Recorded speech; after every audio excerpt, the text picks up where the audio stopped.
Hi, I'm Jennifer Poole, And I'm Dave Poole. and this is our 20 days.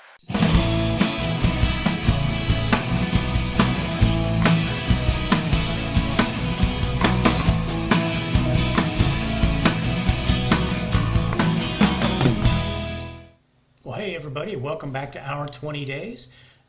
Today, Paul and I continue our discussion on instrumenting our lives. Oh yeah. The other thing with instrumentation that you see on TV all the time, the insurance companies, Progressive and Geico and whomever, saying, we'll give you a discount if you let us put this little device in your car. And so now you don't have to have an accident for us to know you're a bad driver. We now have the ability to know that you do rapid accelerations and you're getting it up on two wheels going around the corner and all these crazy things. And we use those devices in our Molly Maid fleet more to just keep track of where they are during the course of their day. But we also get alerts, up car number 2 over the Ravenel Bridge is doing 72 miles an hour. Hello, you might want to slow down. Thank you. So, the whole car tracking thing's a lovely thing. And, and now all the, with Apple Maps and Google Maps and all that stuff and GPSs and, tracking and, directions from here to there, just the crowdsourced data that tells you, okay, this is in no traffic, a 12-minute drive. In today's traffic, it's a 15-minute drive because I've got all these other cars providing me the data, how fast they're going, where they are, what direction they're going, all that sort of thing. I can't imagine living without that sort of technology today. Mm-hmm.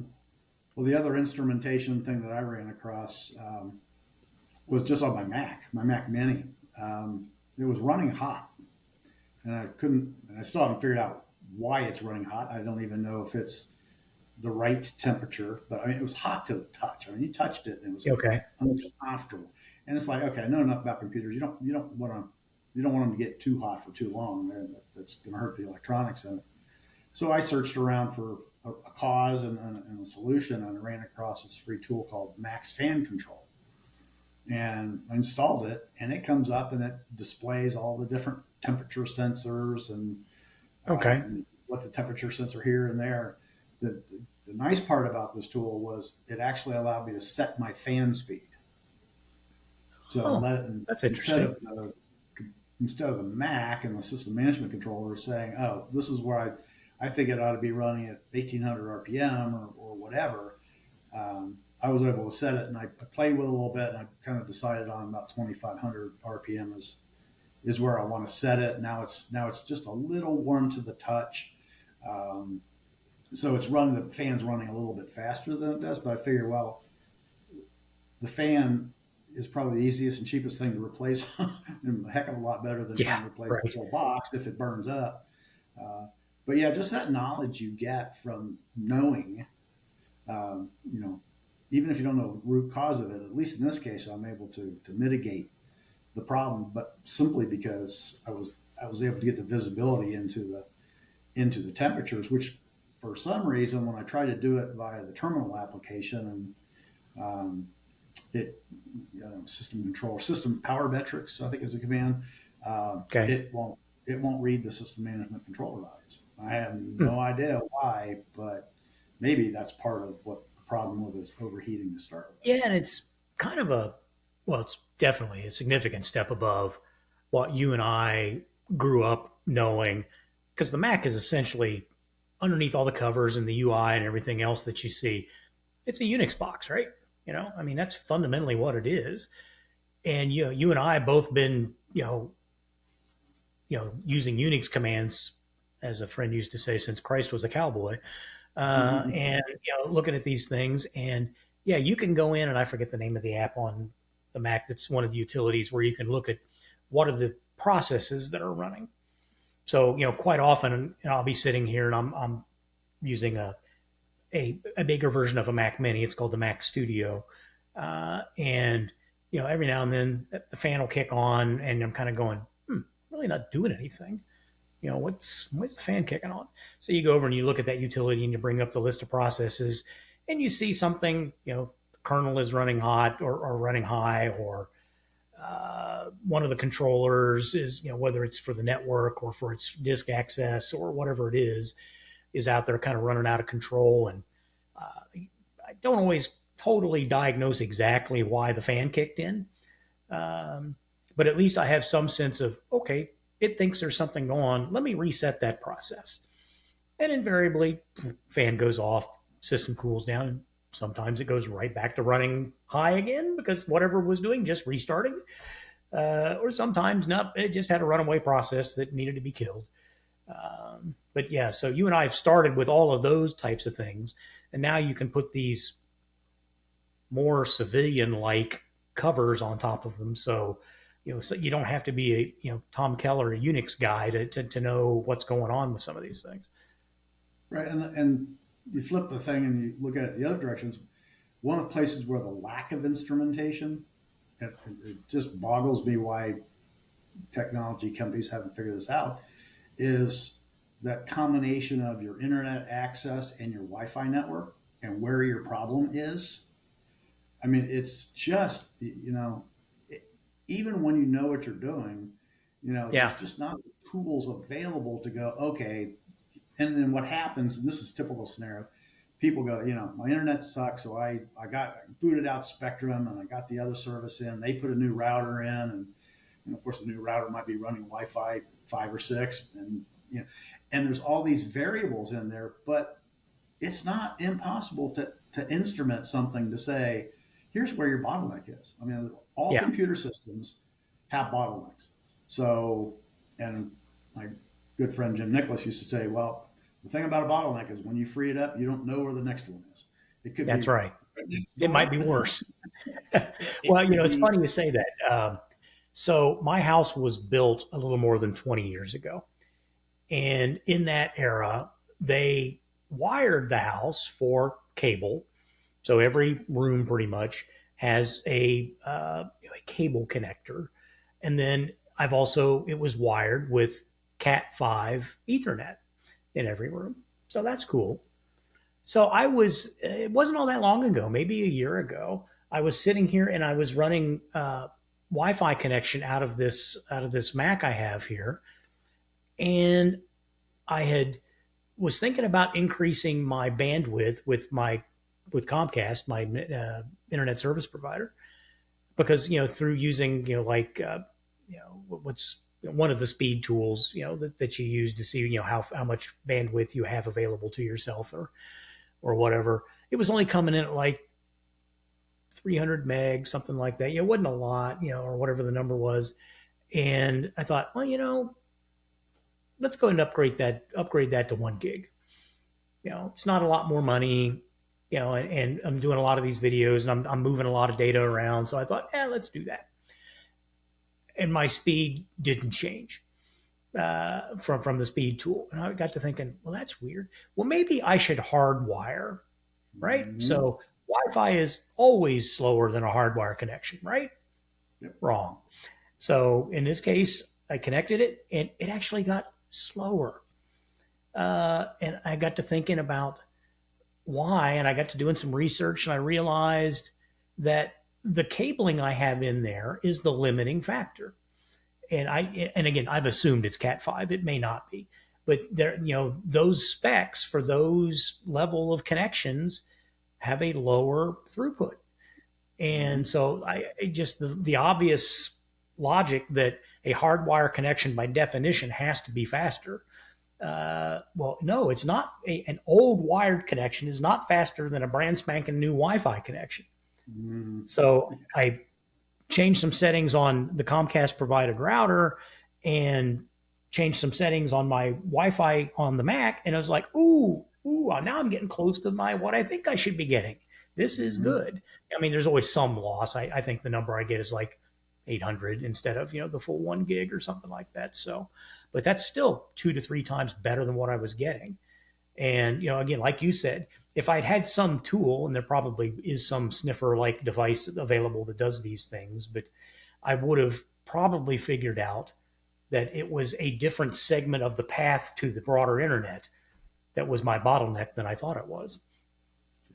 Generally, what I tell people when they're debugging it, it's go get your newest PC, hardwire it into the cable modem, or if you have a router, if you have your own router in front of it, but as close as possible to exiting your building, with the new, just make sure that, so if I would take my Mac Mini, I hardwire it across the room and measure that, do a speed test .NET thing and see what it's doing. Okay, now that's as good as you're going to get. If you have a PC with a gigabit connector and you have a good wire in between, to your point, you get an old piece of junk cable and it's not going to help.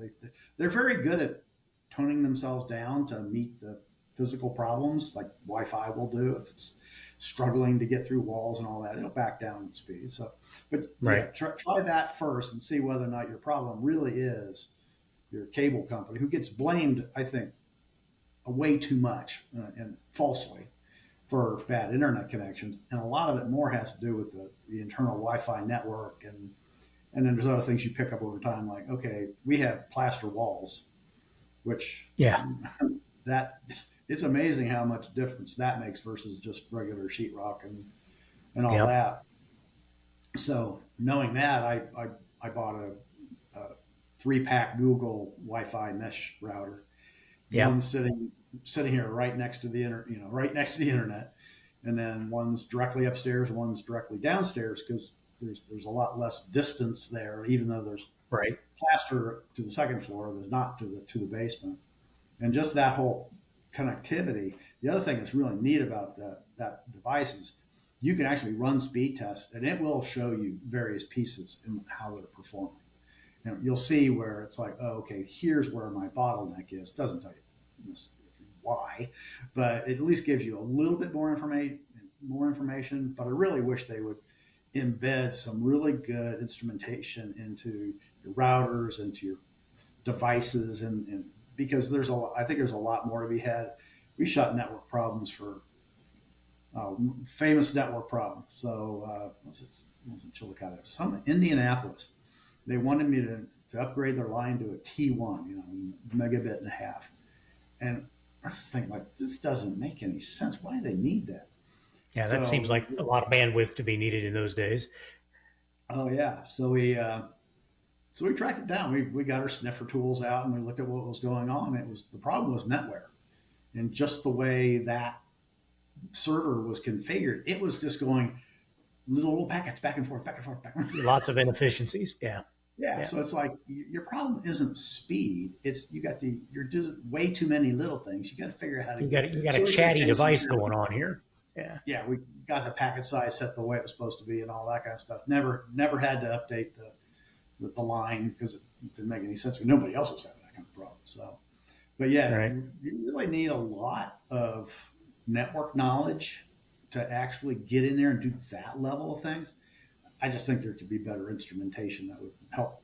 Yeah. If everybody implemented it in their devices and they could talk together, it'd be a lot easier to do that. Yeah. There's got to be some IEEE standard someplace that says, I got stuff coming in, I got stuff going out. I know the delta between those two, and I probably know why.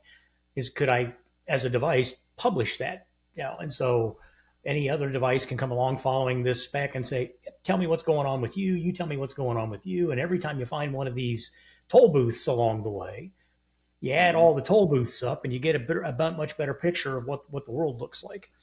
So anyway. So yeah, the lack of instrumentation, I think, is just Yeah. it's nice to have it and use it when you got it, but I get more frustrated when I can't see what's going on. I told people a long time ago, I knew wireless was going to win. Now, which kind of wireless, and wireless was going to rule the day eventually, and that's largely come true. But I said, start thinking about your problem diagnosis. You're used to taking a cable and plugging it into a router or whatever and mirroring a port. You're talking about these invisible Yeah. The air. wavelengths. How in the world are you going to debug that? Yeah. And that's part of the problem. Well, I remember you and I back when we were working on the Vision 2000 project.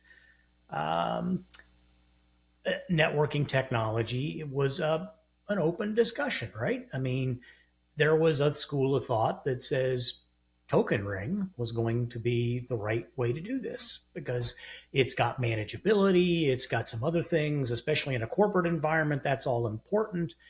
And then you've got this other thing out there called Ethernet that says it's messy, there's lots of things wrong with it, but the difference was token ring was proprietary, Ethernet wasn't.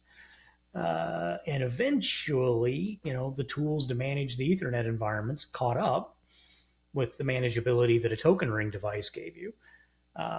So again, it's just a matter of instrumentation of making something work better. I still remember, if you remember that research building that I worked in, it was originally built in the early 50s. And at the time it was built was really at the height of the Cold War.